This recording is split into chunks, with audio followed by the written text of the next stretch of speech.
Hey, someone requested that I make a video about things that I do to help myself with depression and anxiety. So I'm going to. I'm gonna make it into two videos because I think it'll probably be very long. And but watch them both and you can pick and choose. Like it's not like if I say it in the anxiety video, like you can't use it for depression. Like okay, so um, so yeah, this is the depression one. Um, I find it very helpful to like come up with a motto or a quote that like motivates you. So like for me there's don't be a self-fulfilling prophecy. So basically that means that like if you tell yourself that you're worthless, you're sad, you're never going to get better, you're going to start to believe that. So but it can also work positively as well. So like you can say, if you say positive things to yourself, then you're going to start to believe them as well. So I don't know, I try and follow that one, like because I think it's very good. And it's hard to fail, but it's worse to never have tried to succeed. I think that's a brilliant one as well, because it's like one of the big things with depression is like you would like it's so easy to just sit on your bed and to not try and just say, well, I'm too miserable to get up and do anything. So you let yourself do that. But yeah, like the most important thing is to make yourself try. Like no matter how much you don't want to do it, you have to try, or else like it's nothing's gonna change and nothing's gonna get better. So you have to at least give yourself that chance to make a difference. And as well, like don't give up with it either, because it's so easy as well to after like 2 or 3 days be like, well, fuck that, like I still feel shit. But it takes time. Like it could take months or years, but like you just have to keep going and keep making yourself do things, because like if it's hard to fail, but it's worse if you don't even try to let yourself succeed. Another thing I like doing is like little small nice things for myself. Um, I don't know, like I like knee high socks. So if I'm having a shit day, I would put on a pair of my knee high socks, and then I don't know, like it just makes me feel a little bit better that I'm doing something like small and stupid, but like nice for myself. Or sometimes I buy myself something like a new nail varnish or new eyeliner, and like actually shopping releases endorphins. So as long as you don't go crazy with it, it actually is very helpful. Having bubble baths. I like fairy lights, so in my room I've got loads of fairy lights up. So like even if I'm having a crap day, I'll just put on my fairy lights, and it just makes me feel better that I don't know, I like them and they're there. So just do like small things that like you wouldn't really think of as something that could help you make better, but like if you consciously decide that you're gonna do it to be nice to yourself, then like it does actually help you feel a bit better. um, I paint my nails a lot. Um, I don't know, I just find it really therapeutic, so that helps me. Going for a walk is really good. Like as well, it's the same old like can't bother to get out of bed, but once you do, and just take your iPod and walk really fast and hard, and I don't know, it's a great way to clear your mind, and it is like the biggest effort in the world to actually get up and do it.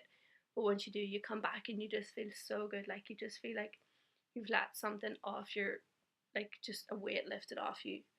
And I don't know, like you can sit down then and it's just, I don't know, I love like the feeling after exercise.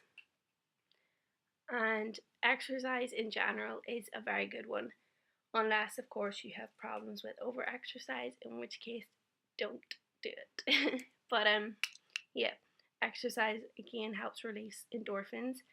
And one time my teacher actually told me that 20 minutes of exercise um works much better than Prozac. I think that was a statistic. I can't actually remember it, but it was something along the lines of like exercise is actually better for you. Like 20 minutes every day is better for you than an antidepressant. So invite your friends over. Like again, the whole like secluding yourself, wanting to be alone. but you do have to like fight through that. Like I used to be so bad. I used to just completely ignore all my friends' messages, wouldn't text back, wouldn't do anything, was just always cancelling. And one day, like, I don't know, two of my friends got very upset with me about it and did actually kind of fall out with me over it. They were my closest friends at the time. And so I was just sitting in my bed one day and I was like, do you know what? I'm going to text them and invite them both over because, like, what harm can it do? And, like, I don't know, after that, I kind of started to make more of an effort with friends because I did, like, once they left, I did actually say to myself, well, that was actually kind of fun. For a couple of hours, I was able to, like, escape it all. So, yeah, and that's something I would still do now. Like, if I don't feel good, but um, I would like go out with my friends, even just like to sit and chat for a few hours, just gossip and stuff. Um, just being with people that like you love and care for can help you a lot. Um, watch mindless TV. That's a big favorite of mine. At the minute I'm watching The Real Housewives of New York. Um, Honey Boo Boo is a good one. Toddlers and Tiaras, Friends. Um, but yeah, just anything mindless and crap, but gives you a good laugh. Schoolwork. I actually probably work a bit too much, but it's a good distractor. So, and then as well, if like you do schoolwork every time you feel shit, you get really good grades as well, which is always a plus. Um, writing is one of my favorites. Um, yeah, that's for me. That's probably one of the biggest things that I use to help myself. I have boxes and I have like notebooks and file blocks just shoved, like just full of writing. So just anytime I feel down, I just lift the pen and just fill it with absolute shit. And it does help a lot. It helps get it all out. You can just like be as honest as you want because no one else is gonna see it. Um, Sometimes when if I finish writing something, I'll actually be able to see, like I'll be able to see, I'll be like, wow, I didn't know that I felt that. I thought I was angry about X, but it turns out that I'm angry about X because I'm still upset about Y. So I don't know, like for me, it's just a good way to kind of like self analyze, and it is therapeutic as well. And if you have difficulty expressing how you feel out loud to someone, then it's also a good way to communicate with other people. Like I would still, I've been with my therapist for 2 years now, but I would still bring in bits of my writing for him and let him read them if I feel like there's something that I can't say out loud, or if I feel that like my writing will express it better than I can. Um, Self counseling or splitting.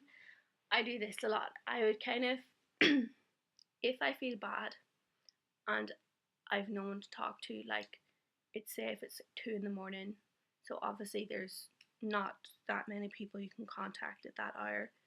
I would kind of counsel myself. I would pretend I was talking to my therapist or like a teacher or a friend or something, and I would talk, like I would say all the things that I'm thinking and feeling, and then I would kind of try and picture what they would say back to me. And that it's like for me, it's a very good way of kind of like being able to rationalize what I'm thinking and being able to recognize that like no, what I'm thinking isn't healthy or it's not like logical. So that helps me. So like I don't know, I would say, oh, I feel shit. Blah blah blah hates me because she did this or whatever, and then I'll be able to say to myself, I'll be like, well, why do you think she hates you? And then I would kind of like just talk myself through it and kind of try and work out the problem in my head as if I were talking to my therapist or someone. Cry is always a good way. It's exhausting, but it does help to get it all out. Write lists of things to do. This is something that I do quite a lot. If I've spent a few days kind of not doing much, feeling sorry for myself, I'll write myself a list of things to do the next day. So I might say like make my bed, like I wrote a list for today. So it says have a walk, shower, do an accent video, do this help video, tidy my room, and tidy the garage.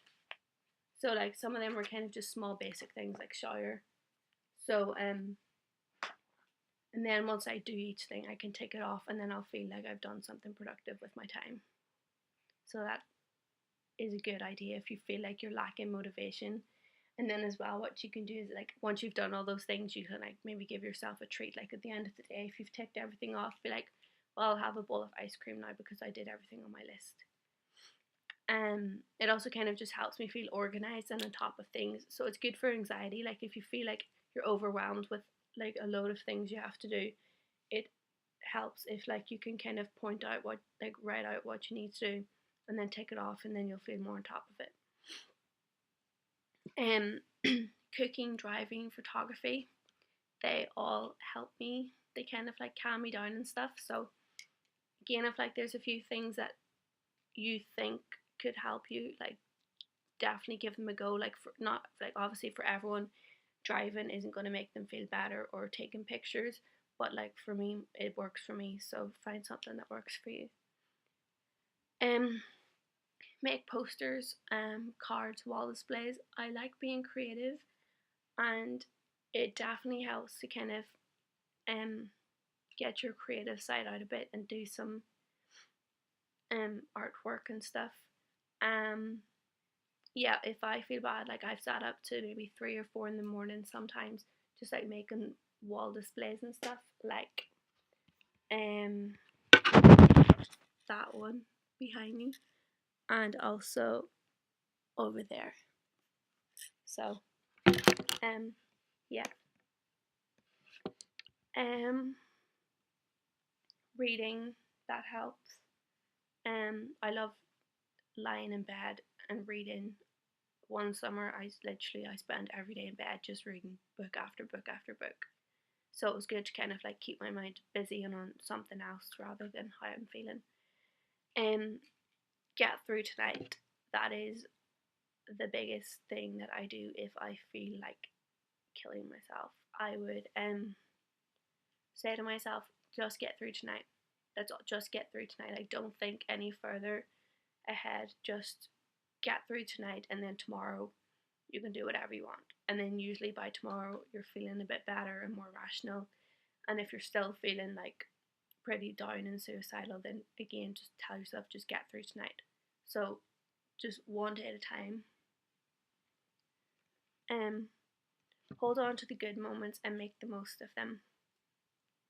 So if you feel like, oh wow, I actually feel okay today, or I feel good, make a note of it, or kind of just let yourself take that feeling in and kind of remind yourself that it can happen again, and as well take advantage of it. So if you're feeling good, ring up a friend, or I don't know, like just do something that when you feel sad you wouldn't maybe do as easily.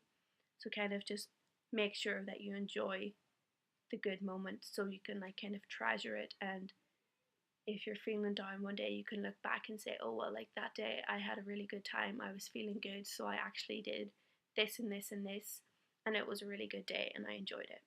So kind of like, so you're able to just keep reminding yourself that there are good moments and there are things to like live for. The next time someone asks you to do something that you would normally say no to, say yes. That has been one of the things that has helped me the most in the past few months. Especially being at university, I was kind of going out more, kind of going out for lunch and stuff with friends, like sitting in the kitchen with my flatmates just chatting or watching a movie. So kind of just if someone asks you, instead of shying away from it and be like, oh no, I'm busy, or oh no, I'm too tired, and then like really you're just gonna go home and just feel crap. Let yourself have fun and let yourself take a risk and challenge yourself to do things, because you might actually surprise yourself and really enjoy yourself. And once you can kind of start getting into a routine of doing more things and kind of like breaking away from the loneliness and the secludedness that you're like, your feelings bring, it definitely does get easier to do more things and to kind of see more positive sides of things. Um, I don't know. Simple things like having a shower, doing your hair, putting on makeup, or getting dressed. Just like simple small things that like get you up out of bed and doing something. And I always feel like in a better mood if I'm dressed and showered. So I might put it off for days and days. Um, but then once I shower and get dressed, I'll be like, wow, okay, I actually feel like a real person. um, and having a safe place. Um, for me, my safe places would be my old school. I'm at university now, so I don't be there every day. But um, my therapist's office, the town where my therapist lives. Like I love driving there by myself. That makes me feel safe. Um, there's a place where we kind of went a lot as children. We went to this beach town called Mulletmore in County Sligo, and so I feel safe there. Um, there's a kind of a shopping centre thing near where my therapist lives, and sometimes I go there after sessions just to kind of walk about and buy myself some Yankee candles. um, I like want skiing as well. Like if at the top of a mountain, I love that as well. So I don't know, kind of a lot of the places I have are kind of impractical and not kind of I can go readily or easily. But if you can find somewhere that like just makes you feel um a little bit better or safe or kind of happy and warm and secure, then definitely try and get yourself there more often. Like it could be like your local park or the swimming pool or um your friend's living room, you know. So just really anywhere that you kind of feel comfortable, and so whenever you feel sad you can kind of go there and just feel less alone. um so yeah, that's kind of some of the things that help me the most. So but like again, I'll just say that you have to make yourself do them. Like you might watch this and be like, oh yeah, that's a good idea, or oh, I don't like that so much. But like you have to make your, if you see something, if like I've said something that makes you feel better, do try it and do give it a go, because it's so easy to just be like, oh, I'll try that some other time, or I'll do it when I feel better. But like the truth is, like you're not gonna feel better until you start kind of doing some of the like some things to kind of help yourself. Like you have to take control. Like it's so easy with depression, and that's why it's such a vicious circle, because people are constantly telling you, oh, you have to keep yourself distracted and keep busy and keep doing things, and you're just like, well, I can't. I just feel so terrible that I can't move at all. But so like it's, but you have to break the cycle. So you do kind of have to be proactive. And it's really shit and it's really horrible at the start, but once you keep trying it and keep doing things, it does start to kind of like, you'll notice your mood's kind of lifting from there to like maybe, I don't, well, not there, but like, you know, you're kind of moving up a bit on the mood scale. So yeah, okay, I hope that helped.